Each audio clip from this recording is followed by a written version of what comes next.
Hey guys, this is a 60-volt battery for my Black and Decker leaf blower. We're going to check out the power on it real quick. You can see that's, click that, you can see it's fully charged.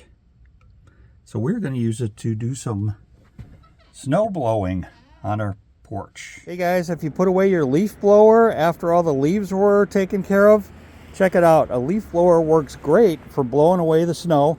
We've got a brand new 60-volt Black and Decker battery here we just purchased because our old one kind of was losing its juice. So we're going to use this to blow our snow. We got about 2 inches of powder here from our lake effect by Lake Michigan. Let me show you how this works.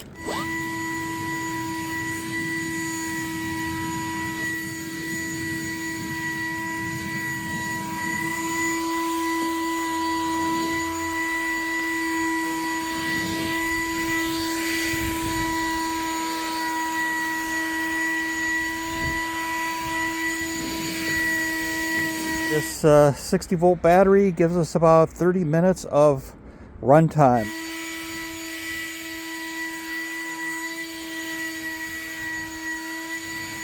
So this is great for cleaning off your sidewalk, your driveway, maybe taking care of the cars out here when they're all covered with snow.